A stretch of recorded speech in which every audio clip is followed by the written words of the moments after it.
Are you ready? Let's go. Now circling in the neutral zone. Here's the pitch on the way. 36 yards for the win. This. Here comes a big chance. The shot. Is this the dagger? The neutral zone.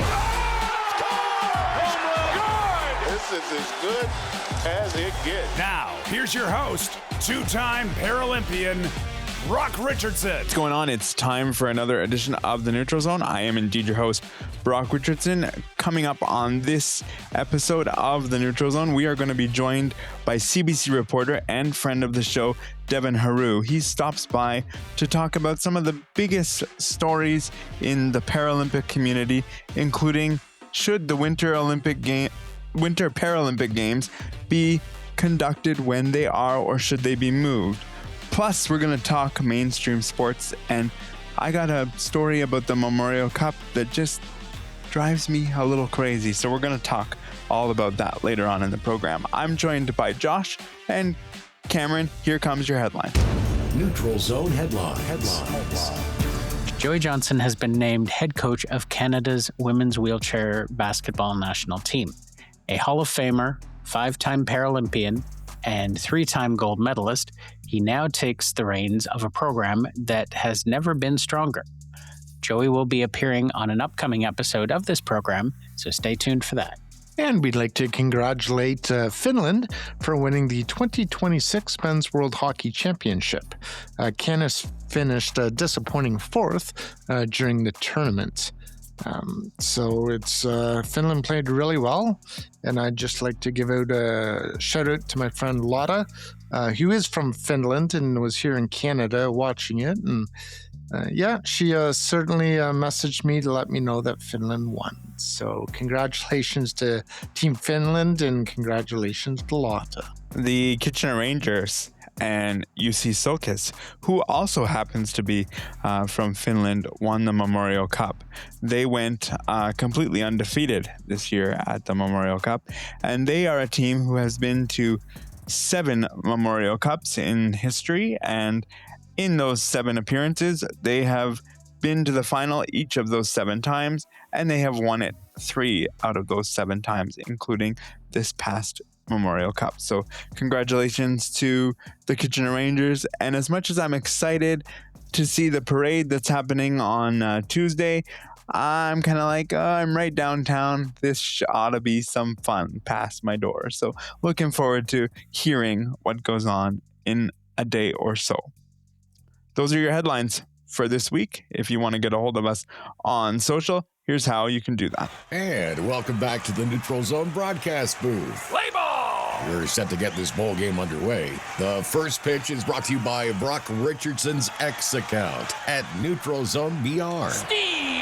Pitch and a strike. Hey, gang, why not strike up a chat with Claire Buchanan from the Neutral Zone? Find her on X at Neutral Zone CB. There's a swing of the chopper out to second base, right at Claire as she picks up the ball, throws it over to the first base for a routine play. Out! And fans, there's nothing routine about connecting with Cam and Josh from the Neutral Zone at Neutral Zone Cam J and at J Watson 200. Now that's a winning combination.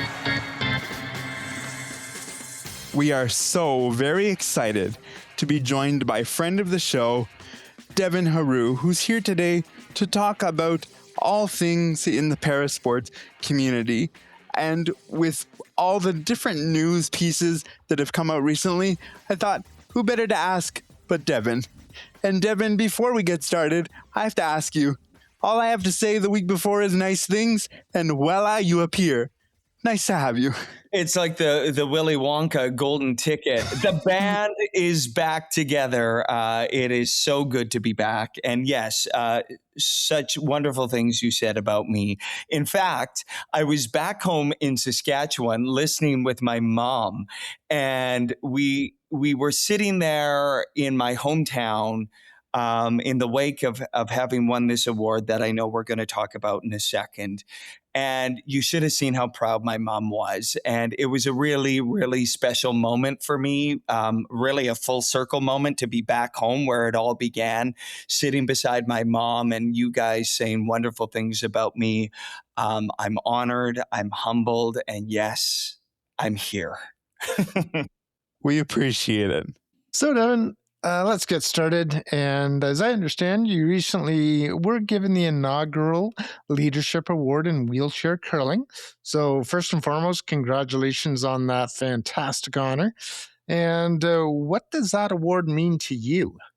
Yeah, and thank you. Is an incredible honor, and I want to point out that, of course, I am being bestowed this honor with Shauna and Tom as well in this inaugural Leadership Wheelchair Curling Award. I got to tell you, I got a phone call from Kyle Paquette, who's been a great driving force behind the advancement of Curling Canada's wheelchair program. He actually sent me an email on the Friday before the Monday. He told me and said, "Do you have some time on Monday? I wanna give you a call." To be honest with you guys, I thought it was going to be an update on the progress of Canada's wheelchair curling program. I thought something was afoot. I could have never, in my wildest dreams, imagined I was getting a phone call about this leadership award. And I was in tears. This one means maybe more than most, and I say that with a lot of humility in the sense that I've been on this journey with our Paralympic wheelchair curling team since 2018, when I covered my first Paralympics, as you guys very well know. It was apparent to me early on that this was a special group. This is a special program, and that I wanted to give it everything I had to make sure the world knew what I saw. And what I saw was a band of wheelchair curlers who cared deeply about their sport and their community and their families and their country. And I just wanted to do whatever I could to amplify their incredible stories and their athletic talent. The fact that it would lead to a historic performance in Cortina, undefeated, to claim gold. I get goosebumps talking about it, with a record amount of Canadians watching. I said it when I got the award, and I'll say it to you guys now. This award is for everybody. It is for the Mark Idisons, the Ina Forrest, the John Thurston, the Gil Dash, the Dennis Thiessen, all the great wheelchair curlers of the country who have played such an instrumental role in getting us to where we are now. The sport is better than it's ever been. More Canadians care about it than ever. And that's all I ever wanted. So it really is a celebration for everyone. And I'm not stopping anytime soon, as you very well know. So I can't wait to see where this leads. Now, Devin, those of us that have followed you and know a little bit, to us, it's no secret that curling has always been your original love, whether it's conventional or wheelchair. So what is it about the sport that you have so much love for? Yes, absolutely, Josh. You know, I think back to 1998 when my love affair with curling began at the Nagano Olympics. Of course, that was the first time that able-bodied curling was reintroduced to the Olympic program. And Schmerler the curler from Bigger, Saskatchewan, Sandra. Sandra Schmerler and her fearsome foursome from just down the road where I grew up in Saskatoon. You know, what you saw is what you got with those women. They felt like next door neighbors. And I was captivated at the thought that these women from Saskatchewan, from my little have-not province, I say that in jest because I think it's the best province. But the way it's looked at, right? This have-not province, Saskatchewan, these women could go to Nagano, take on the world, kick ass, and win Olympic gold. And I got to be honest with you guys, it informed everything about the way I do my job today, because it was less about curling and more about how our province and our country rallied around this team. And it became abundantly clear what people and place can mean to community. And I was captivated. I really was. That's when my love affair with the Olympics began. And then, of course, I'd fall in love with the Paralympics. But to me, curling has always been about community. Across our speckled, frozen landscape, there are these curling rings and they are the heartbeat of so many communities, so many towns.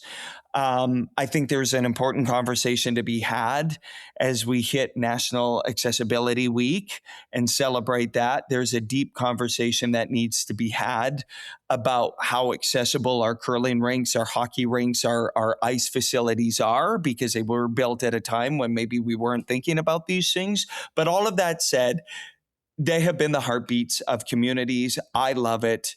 And I really, truly believe that curlers, whether in a wheelchair or able-bodied, are the most accessible, approachable, and lovely athletes to interview. I might be a little biased and take some flack for saying that, but they are just so profoundly giving of their time and their authentic nature that it just keeps me coming back to the pebbled sheets. So, Devin, we know that the IPC announced and allowed Russia and Belarus to participate in the past games. And we also know Canada was among the nations that voted against this. Now that we're a little bit removed from the games, do you think the IPC stands by their decision, given that the Olympics did not follow suit? It's so complicated and such an important question, Cam, and I really am so glad we have this platform to talk about it and dig into it a little bit more, because as you know, the television medium that I'm on often, it limits my ability to be verbose in my response like we can be here, and I think it actually needs that context. By no means is this a defense of the International Paralympic Committee, but I do think it's worth an explanation to spell out to the audience as they listen in the process in which Russia and Belarus were allowed to compete. And we should point out that 10 athletes, 10 Paralympians competed at Milano Cortina. And I pressed IPC President Andrew Parsons on this in front of a packed room of international journalists. He always does these State of the Union addresses, and I don't think he particularly loves it when he sees me in the room, because he knows I have questions. And I'll take you back to 2022 when there was that firestorm of 48 hours when Russian and Belarusian athletes were allowed to compete, and then all hell broke loose in the village, and then they reversed course in a stunning reversal of decision, and they sent them home. And so 4 years later, here we are again, and it's the Paralympics allowing these athletes to compete. Here's what happened. It was the membership of the IPC, which includes over 200 nations, 200 member nations, who had a vote. And it's my understanding that out of the 200 plus nations, 177 of those nations were present for this particular vote on the issue of should we reinstate Russia and Belarus in the Paralympic Games. That's important because out of those 177 nations, the majority voted to reinstate them.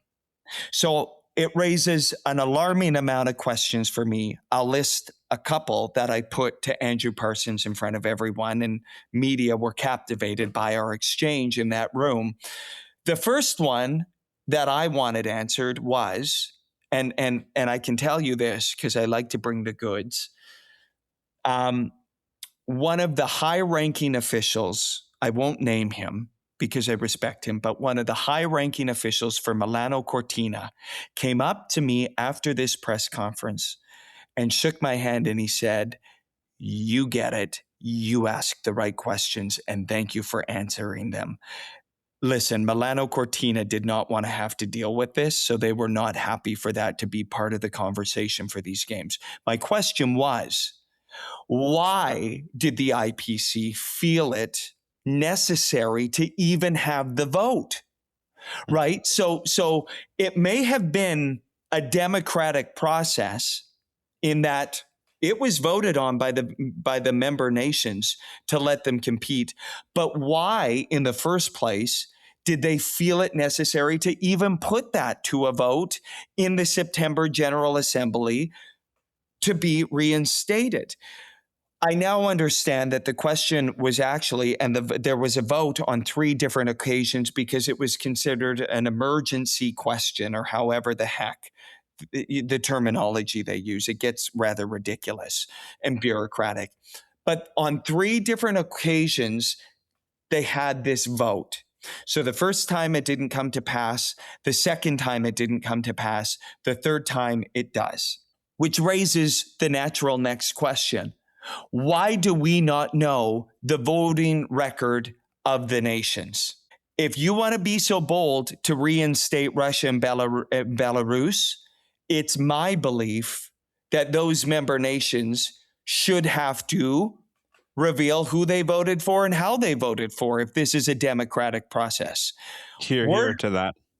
Right? I mean, it just makes sense. Canada, as you stated in the lead up to the question, has said they voted against reinstating. I'm sure there are other countries in the world that we could understand, but there are also regions of the world that probably voted in a block, and who knows what sort of back channeling went on. All of that to say, the process, in my opinion, reeks of a lack of transparency. And if you're going to vote, you might as well and should have to reveal and put it out there, your voting record. So I think there's a big gap there. We got some good clarity on that. And that, again, isn't to deflect from Andrew Parsons and the IPC, but I think it is important to put some of that accountability on all these other member nations that made sure Russian and Belarusian athletes were reinstated. I hope that helped. Absolutely, it did. And like I'm going through my head, and as you're speaking, like how surprised were you that the Paralympics made the first move in allowing these nations to participate compared to the Olympics? I wasn't surprised. I was more disappointed.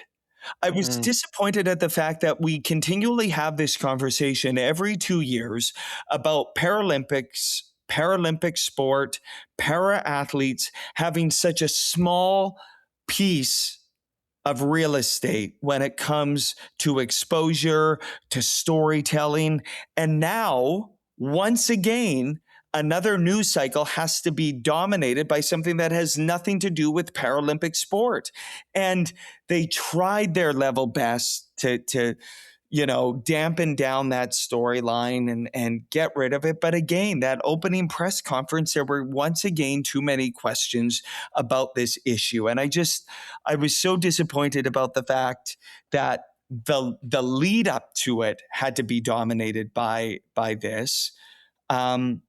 And yet I also was heartened to know that when we got on the other side of the opening ceremony, that the narrative would quickly shift to sport, as it does with the Olympics as well. There's every security issue, venues aren't ready, and on and on and on. But it's like, can the Paralympics just catch a break to just have like a smooth landing without all of this turbulence where I have to spend so much of my energy asking questions about things I frankly don't want to have to be asking when it is a celebration of Paralympic sports. So not surprised, disappointed. And if you've ever talked to your parents and if they tell you they're not surprised, they're disappointed, it is the worst you can possibly feel. So I'm disappointed that this is what had to be the backdrop and the dark cloud dominating so much of the conversation, and it put the athletes in an awkward position. Now media are asking the athletes about what it's like and what they think rather than how are you feeling about being at the games and competing at the games. It was a distraction that I hated. Yeah. Now that does bring up another question, which is, of course, we know from following the IPC that Andrew Parsons is 3 years and 3 months on his third and final term. How, if at all, do you think this decision impacts Andrew Parsons in the way that he's viewed, either positively or negatively, within the nations? I'll start by saying that out of all the sport officials that I talk to and have talked to, I probably have the most respect for Andrew Parsons, perhaps compared to all of them, the majority of them, because he has never shied away from the tough questions. He has been very forthright with me. We have now done 5 games together, and he has always been so lovely and gracious with his time for me in particular, because I've done the one-on-ones on site with him. I think he's had it tough. He's had to endure a pandemic. He's had to endure all of this war and all of this complicated time in the world. And that's not to say at any given time the games are taking place, it isn't complicated. But I have been very impressed by the way he has navigated what has been some really, really trying times in the world at the times the Paralympics are taking place. And I told him that, and I know I'm a journalist who, is tethered to the objective nature of what we do. But I have let him know on a very personal level that I've appreciated his leadership throughout this difficult time. I thought his opening speech in Beijing met the moment in what was a troubling time in the world. And I thought once again, he was very, very heartfelt in his comments. Listen, when you're the president of the International Paralympic Committee, you are beholden to a lot of masters, and there's a lot of different things at stake. And trying to tightrope that delicate balance of keeping everybody happy, I can't even imagine how difficult that is. It's funny that you point out that he is in his final stretch here, and LA 2028 will be his final games. And I pointed that out to him. I said, this is our last Winter Paralympic conversation. And we did it outside, as a matter of fact, standing in the snow. I dragged him outside. All the other media did it in the cushy confines that they found. And I said, there's no way we're standing in the snow and we're getting into it. And he was lovely. And he was emotional about that, because he has been a driving force in what I believe has been the greatest elevation of the Paralympic movement over the last decade. We saw that reflected in record audience numbers, record metrics on social media and engagement.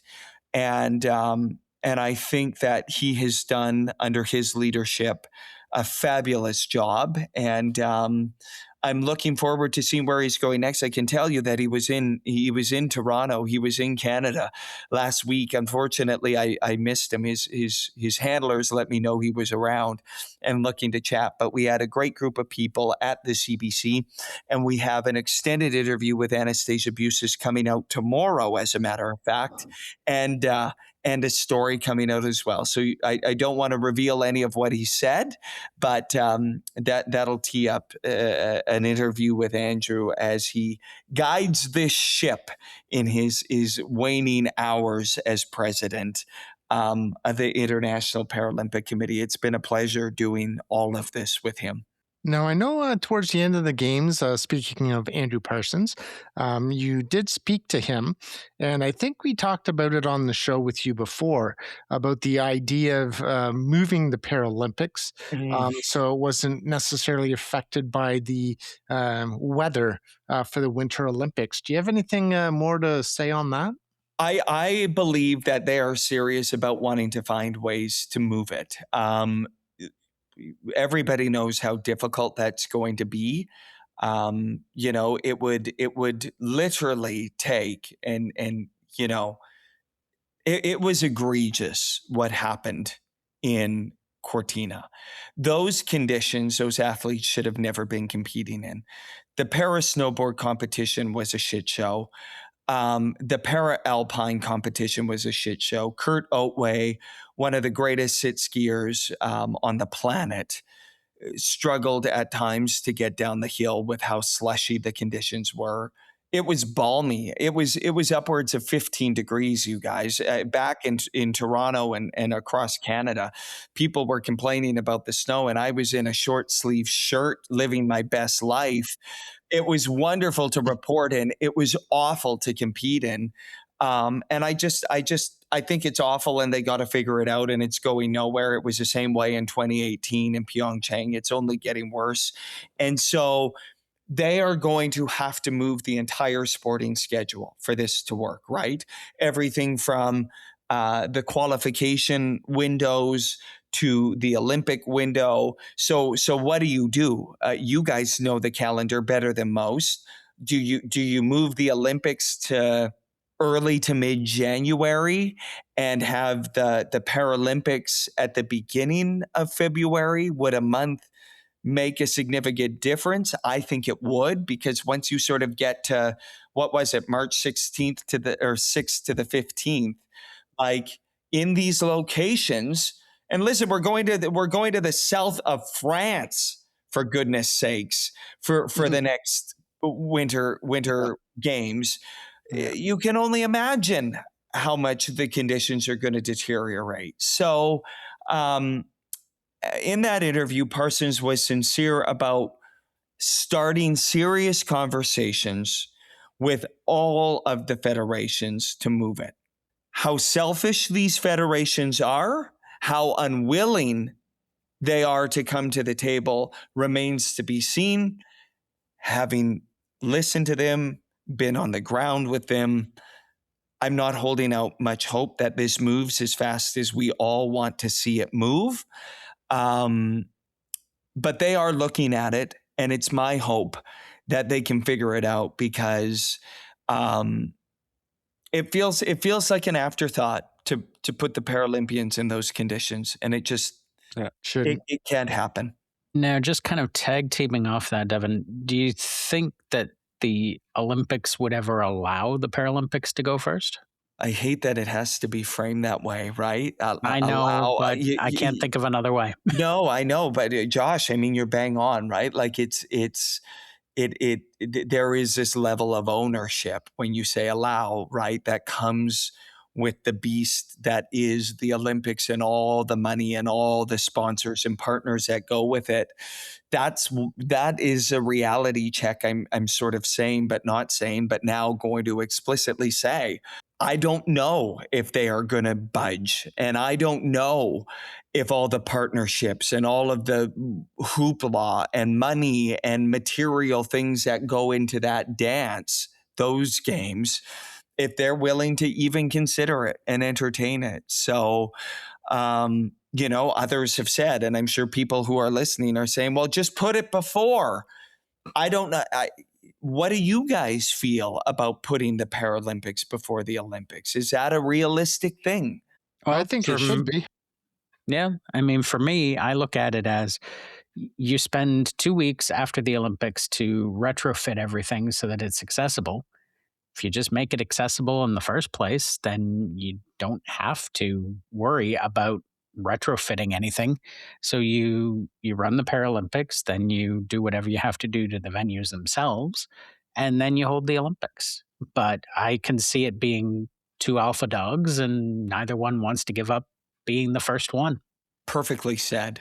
Perfectly said. The other fear I have, candidly, having watched the transition from the Olympics to the Paralympics and sort of what happens in the wake of that, and it is downsized. You guys know that, especially in the Winter Paralympics when there are considerably less sport going on. My fear would be that if you moved it before, that people would show up last minute, things might not get done, they might not take it as seriously, whereas there is infrastructure that is getting complete for the Olympics, which means it's going to be there for the Paralympics. That is just the one concern that I would flag. But listen, if they could pull it off, that it led the games, I think that's the best possible scenario for sure. Yeah. Now, talking a little bit about wheelchair basketball for a moment, there's been yet another coaching change for the Canadian women. As former Paralympian Joey Johnson has been named the head coach ahead of the 2026 World Championship. What do you make of this hire? And it feels like the women's program really kind of needs some stability in all of this. Stability is key, right? And you look at any Paralympic program that has had success, and I think that is the word that comes to mind, stability. I don't particularly know as much as I should at this point about Joey Johnson. I know that he has a pedigree of winning 5 Paralympic Games, Paralympic champion, is taking over what I believe to be a really, really strong program.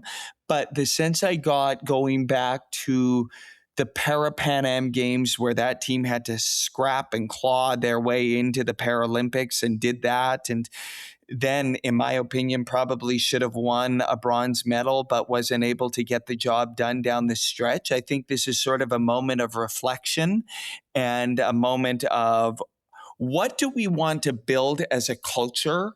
What do we want to build as a DNA to move forward into what is a really exciting time moving forward?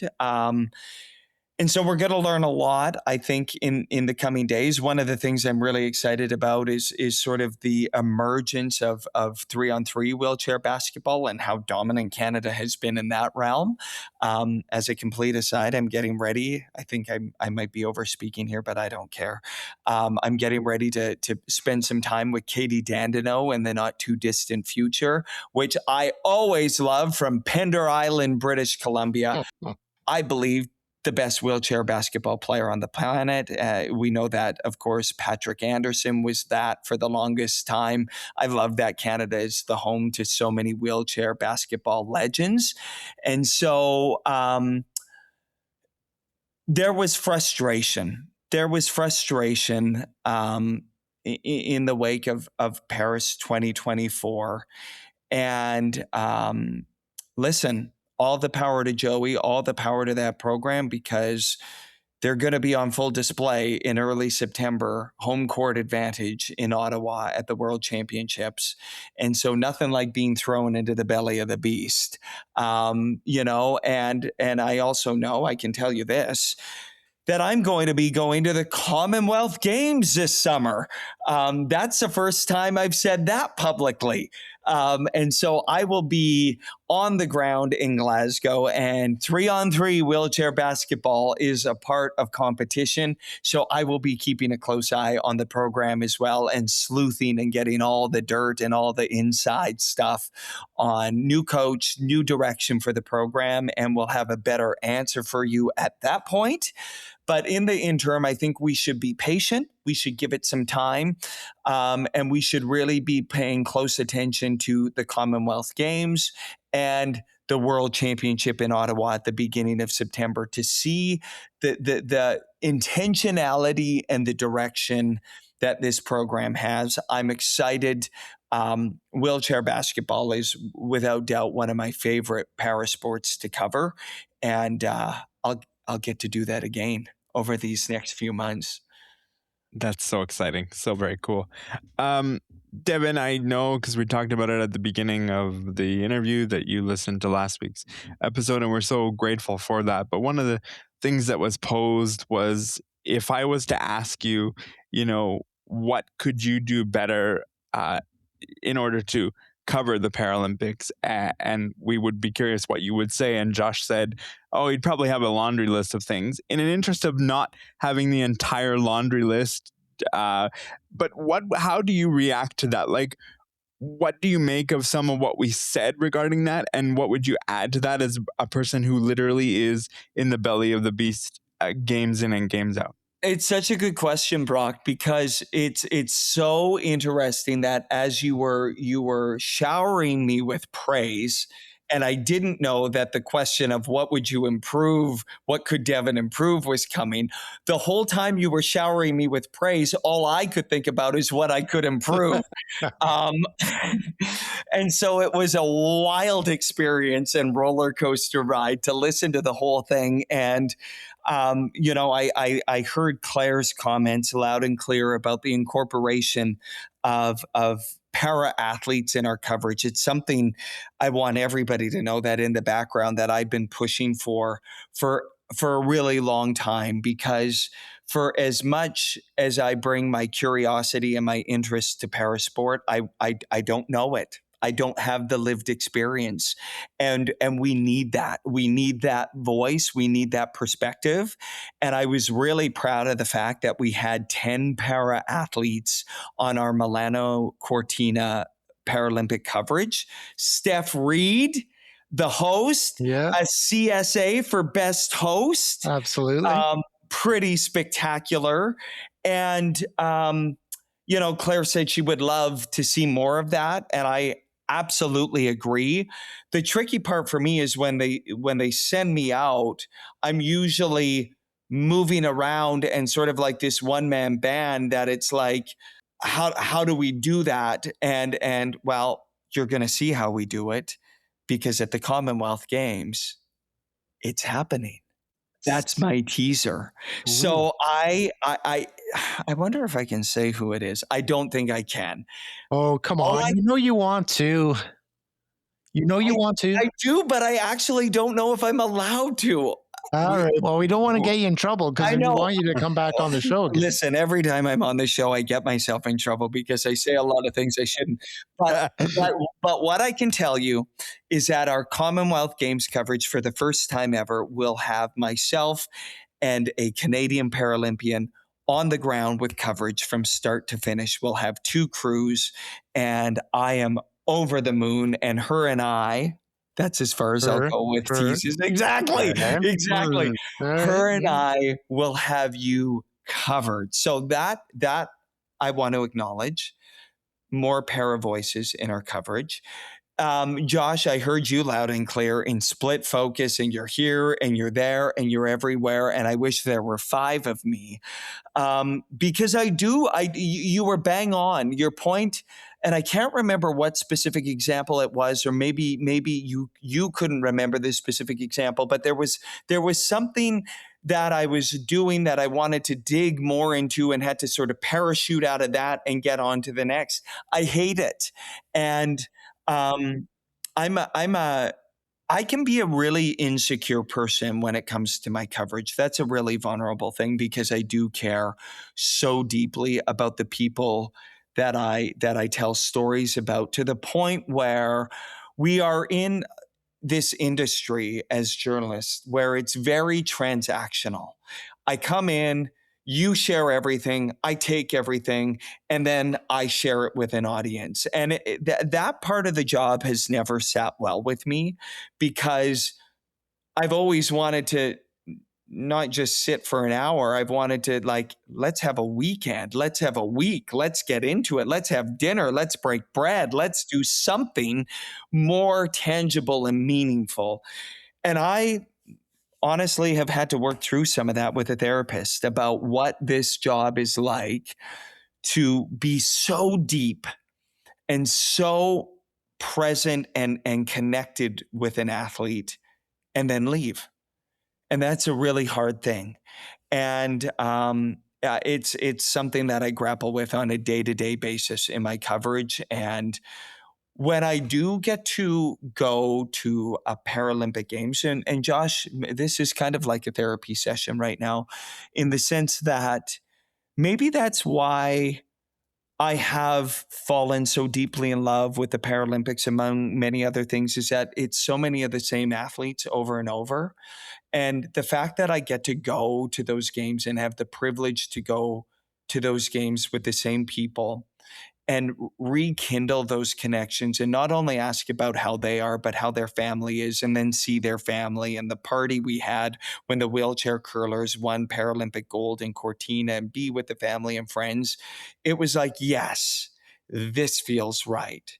So I think that's a really long way of saying that I am looking to improve every aspect of what I do in front of the camera, in front of a microphone, in my connections with people every single day. And your podcast about all the glowing things you said about me just made me so full of gratitude, but wanting to just enmesh myself so much more in the work I do and be so much more present with what I'm doing. And so it really was a gift. And I really appreciate you guys for that, because it was a bit of a kick in the butt for me to realize what it is I do day in and day out. Well, and I think one of the lot. things, yes, I was just going to say that it's very hard for us to even criticize you because we love what you do and we love the storytelling that you bring,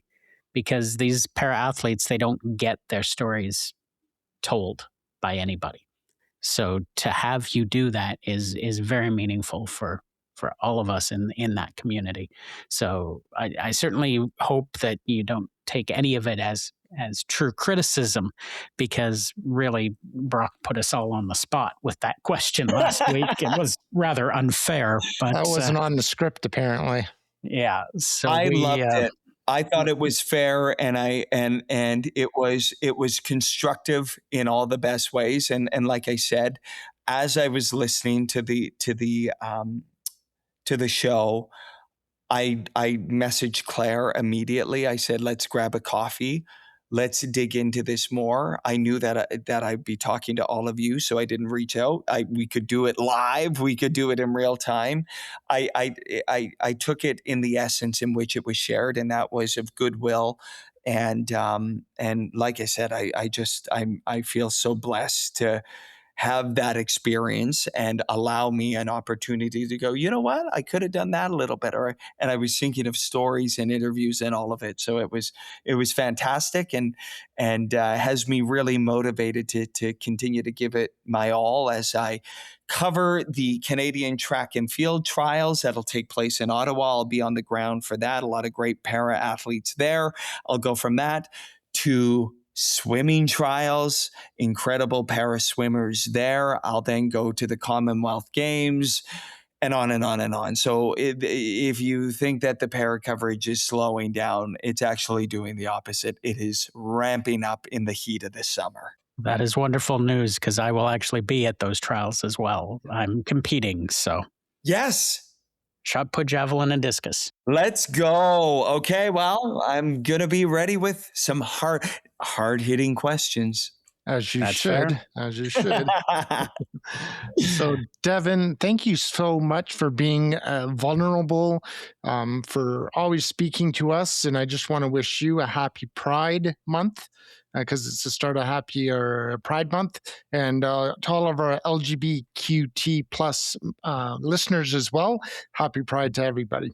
Thank you for that. And lots of things happen in June. Pride Month, as I started, it's National Accessibility Week, and I'm going to be hosting a sport and leisure panel tomorrow with the great Chantal Petitclerc and a few other key panelists for Easter Seals. And we're going to have a really, really great conversation about how sport and accessibility improves everyone's lives and what we can be doing in our own community. So this was the perfect kickoff to lead into all the good things in June.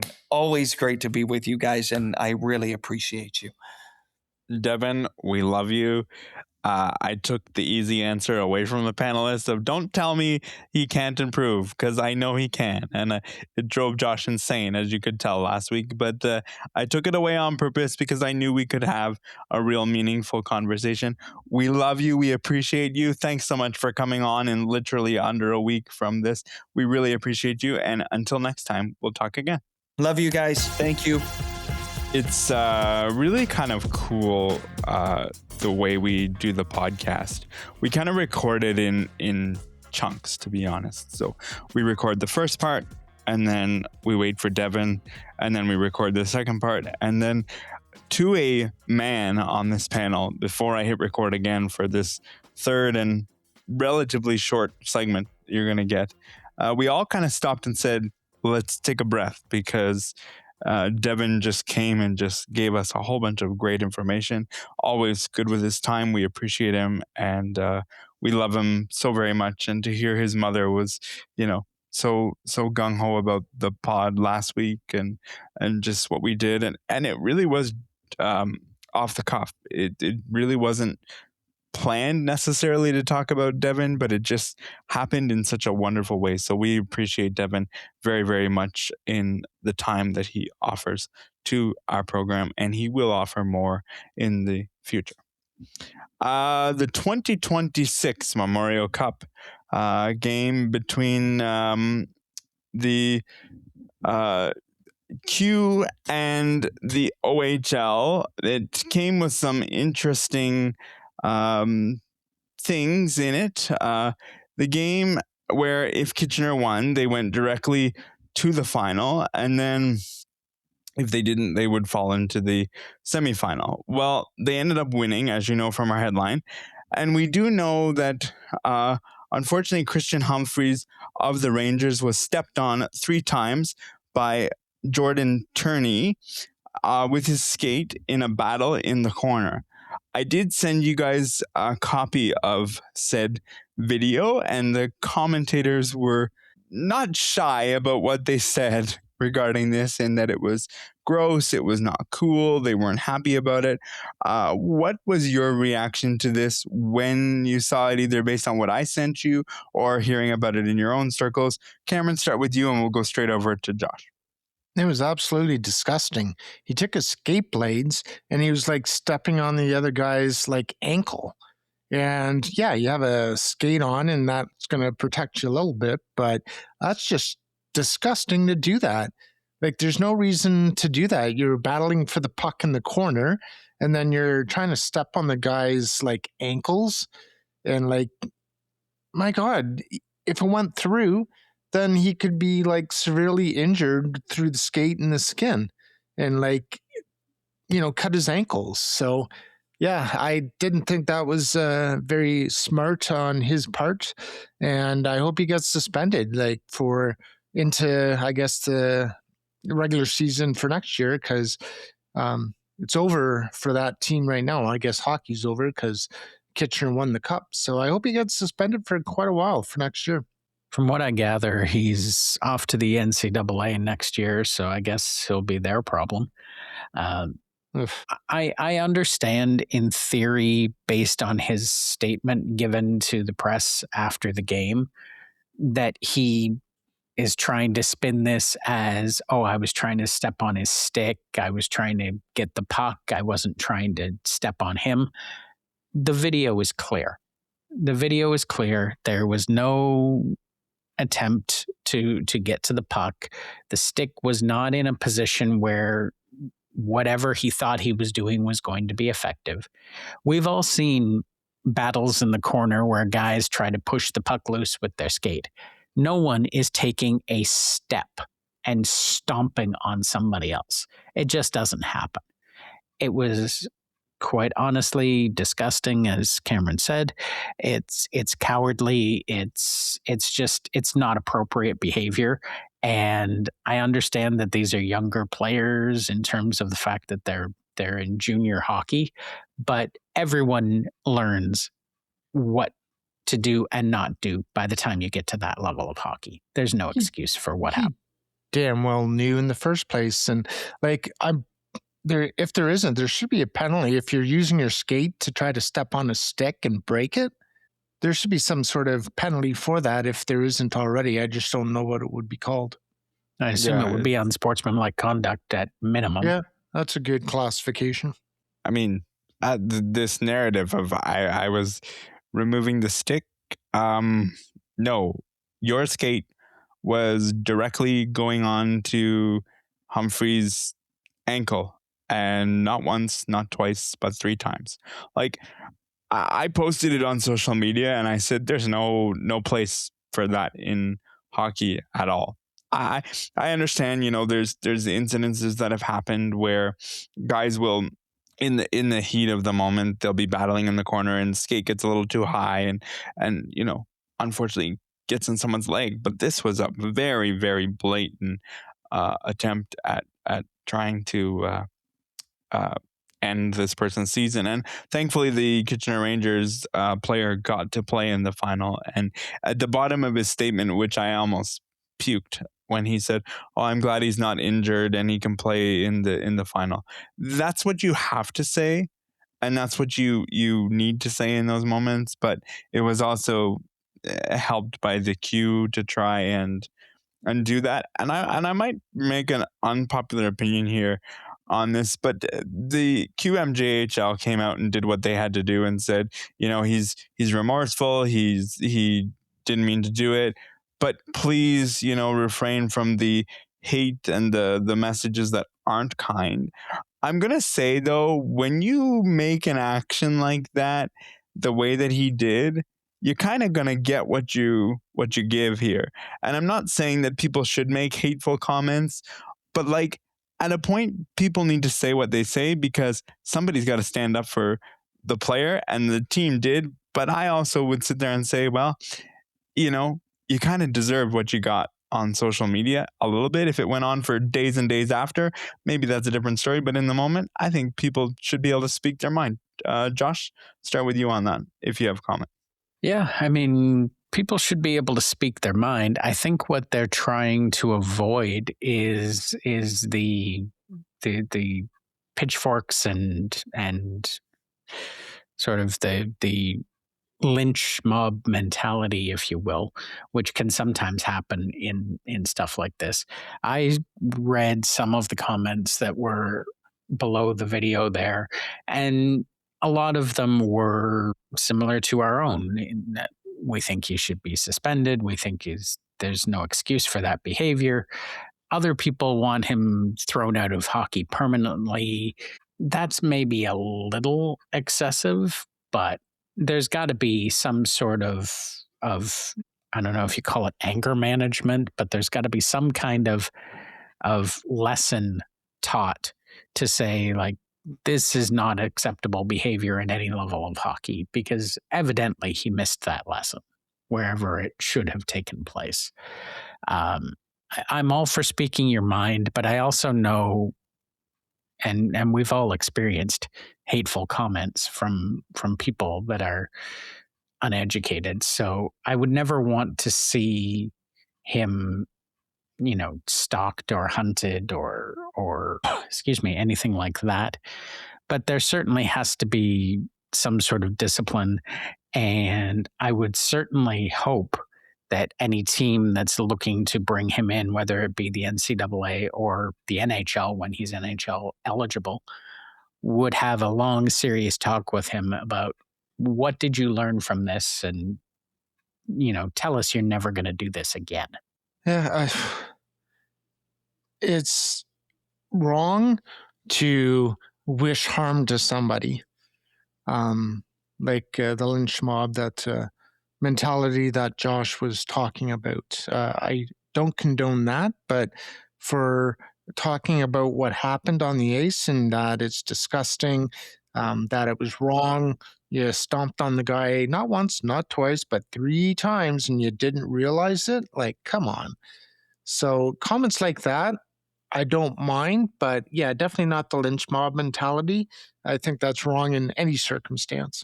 Yeah, and I'm just gonna, third that to make sure that I don't get people thinking that I'm condoning hateful comments. I'm condoning the comments related to the action for a certain period of time.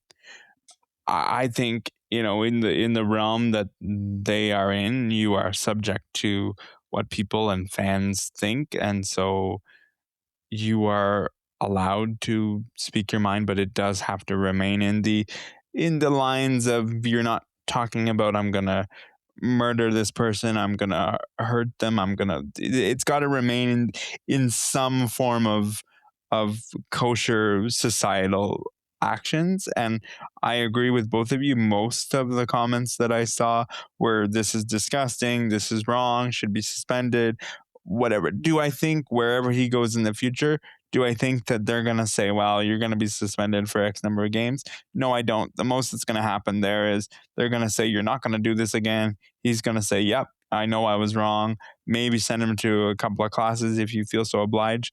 But to carry over the suspension, I don't see another organization doing that unless they really believe what he did was wrong. I don't see that happening there either.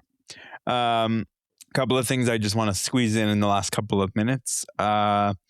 Montreal looked like gangbusters in game one of the conference final, and then they just fell apart, and then they lost 4 straight. What do you make of that? Can you still say it was a success for Montreal? What can you say? Let's start with Cameron on this one.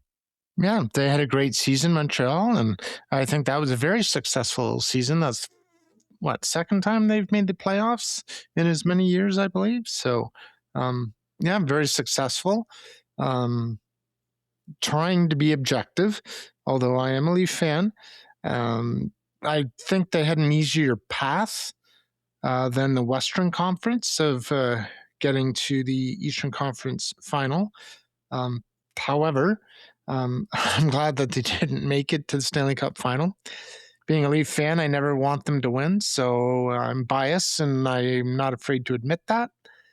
And I called the Carolina Hurricanes as far as going to the Stanley Cup finals. So, and I believe on last week's episode or the week before, I think Claire and Josh, they were saying that the Canadians were going to win, and I believe Josh in particular was saying Cameron's not going to be too happy. Well, guess what? Cameron's real happy. Mm-hmm. He sure is. He has every right to be. That was an eye-opener. I really felt that Montreal was in a better place to contend than it turned out that they were. I think a narrative that I heard early on in the playoffs may be coming true, in that I heard a commentator at one time during the early rounds of the playoffs say that he felt that Carolina plays a very similar game to Florida, and that the only reason they didn't win the Cup the year Florida won it was because Florida beat them. And so if the same style has won a cup in the past, there's no reason to think that it won't again.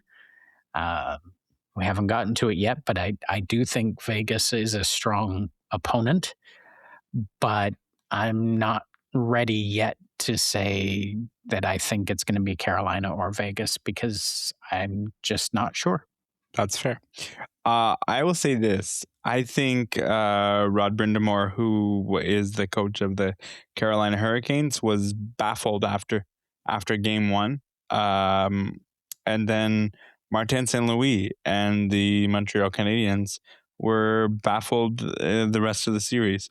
The thing that causes me pause, if you're the Montreal Canadiens and Martin St. Louis, who I'm not sure of his exact contractual situation, but he's obviously going to be there for a while. I mean, to bring the team to a conference final does mean something. But if I was the people running the higher ups at Montreal, I'd be like, how come you didn't change you didn't change anything? You just kept rolling people out there over and over and over again, and relying so heavily on Dobish that there was no it just kept rolling the same thing over, and I don't get it. I mean, we're not going to get into this today. I already bang my head against a wall when you talk about the manager for the Blue Jays, but I look and I think Martin, you didn't do anything different. You just kept riding your horses, and then the night before game 5, you were like, "Oh, this is I don't even know what's going on in the world," and you're talking about the future, and it's like, hello, you still have a hockey game to play. Like, it was just so baffling to me that make a change, make an adjustment, do something. And he didn't do much, Cameron, through games 2 through 5. And what are you doing if you can't change things? Well, if it's not working, you should change it up. That's the long and the short of it. That's the answer. I could babble on for a lot longer, but that's what it comes down to. You've got to make changes. If it's not working, try something different. Aside from shaking up your top 2 lines, I don't know what we expect him to do. Suzuki, Caulfield, Slafkovsky, they all got shut down. Hudson, they all got shut down by Carolina. Carolina's defense beat the Montreal Canadiens. At some point, yes, I understand you have to make change, but you can't make change for the sake of change. If you're not winning, though, like you should, especially the third and fourth lines, because in my opinion, those are the lines that score big goals when it comes to the playoffs. It's not necessarily the first and second line because they're smothered by the other team's defense. Well, it's possible. Yeah. I think they were young and they got overmatched, and we'll see what they bring next year. Yeah.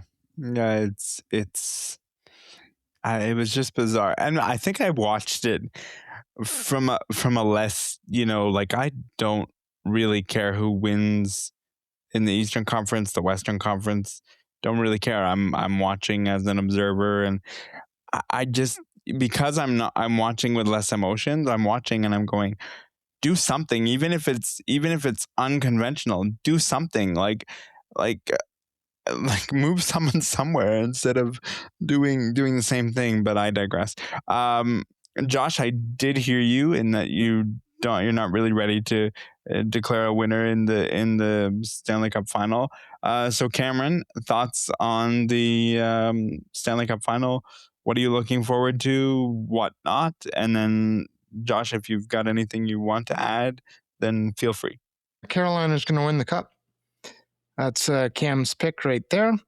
They've got a great defense. They got the offense going too, and Frederik Andersen, he has found his groove, man, his goalie groove.